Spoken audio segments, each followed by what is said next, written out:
Hai semua, dalam beberapa dekade mendatang, dunia mungkin akan menyaksikan berakhirnya era bahan bakar fosil. Hal ini bukan sekedar spekulasi, melainkan fakta yang didukung oleh kebijakan global. Eropa misalnya, telah menetapkan pelarangan penjualan kendaraan berbahan bakar fosil mulai tahun 2035.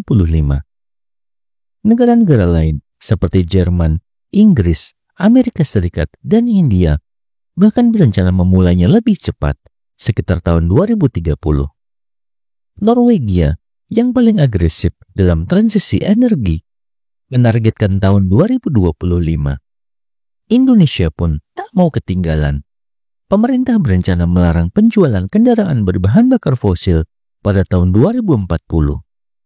Masa depan transportasi nasional akan didominasi oleh kendaraan listrik dan berbahan bakar nabati.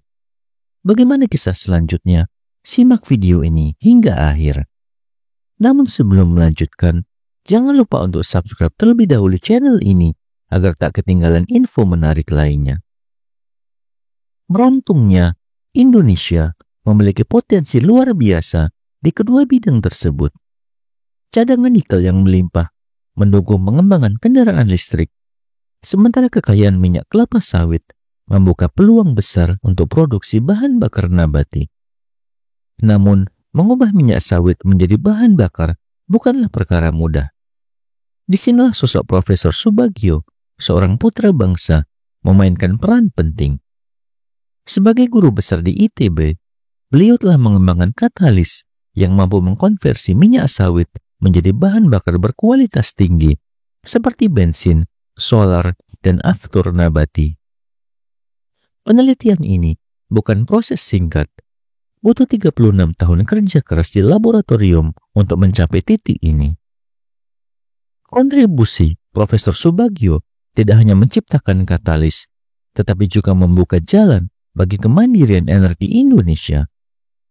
Katalis ini mempercepat reaksi kimia secara signifikan, menjadi kunci dalam produksi bahan bakar nabati. Meski sempat menghadapi tantangan, termasuk keterbatasan dana riset, dedikasi beliau membuahkan hasil. Bahkan, Presiden Indonesia akhirnya memberikan dukungan lebih besar setelah menyadari potensi luar biasa dari inovasi ini. Investasi awal sebesar 46 miliar rupiah tampaknya kecil dibandingkan dengan manfaat ekonomi yang dihasilkan. Dengan katalis lokal, Indonesia berpotensi menghemat devisa hingga triliunan rupiah per tahun. Dampak dari bahan bakar nabati sudah mulai terasa. Program biodiesel B30 dan B35 berhasil mengurangi impor minyak, menghemat devisa negara hingga 122 triliun rupiah pada tahun 2022. Lebih dari 1,3 juta pekerja terlibat dalam industri ini. Bioaftur, produk turunan minyak sawit lainnya, juga telah berhasil diuji coba. Konsumsi harian bioaftur diperkirakan mencapai 14.000 kiloliter dengan potensi ekonomi senilai 1,1 triliun per tahun. Namun, inovasi terbesar yang ditunggu masyarakat adalah bensin sawit atau bensa. Dengan kualitas oktan setara atau bahkan melebihi Pertamax turbo, bensa diproyeksikan menjadi komoditas ekspor unggulan. Produksi massal bensa akan dimulai pada tahun 2024 di dua lokasi, yaitu di Sumatera Selatan dan Riau. Kapasitas produksi awal mencapai 238.500 liter per hari.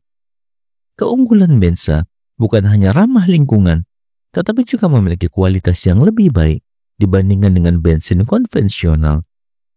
Harga jualnya yang kompetitif di pasar internasional, sekitar $1 Amerika Serikat per liter, membuat bensa berpotensi menjadi primadona ekspor, terutama ke Eropa.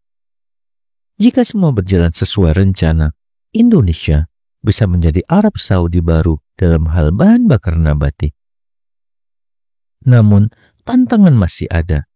Riset inovasi seperti ini membutuhkan dukungan penuh, baik dari pemerintah maupun masyarakat. Kisah Profesor Subagio adalah pengingat bahwa inovasi seringkali dihadang oleh berbagai kendala, termasuk dari pihak internal. Upaya beliau yang berkali-kali diuji coba dan dipertanyakan menunjukkan betapa pentingnya transparansi dan dukungan dalam dunia riset. Jika Indonesia ingin mandiri secara energi, mentalitas lama harus diubah. Dukungan terhadap peneliti lokal dan produk dalam negeri harus menjadi prioritas utama. Pada akhirnya, perjuangan menuju kemandirian energi bukan hanya soal teknologi, tetapi juga tentang kebanggaan nasional. Keberhasilan katalis merah putih membuktikan bahwa Indonesia mampu bersaing di panggung global. Semoga kisah ini menginspirasi kita untuk tidak lagi meremehkan potensi bangsa sendiri. Bagaimana menurut pendapat Anda? Silakan tuliskan di kolom komentar dan jangan lupa untuk like dan share video ini jika bermanfaat. Sampai jumpa di video menarik selanjutnya.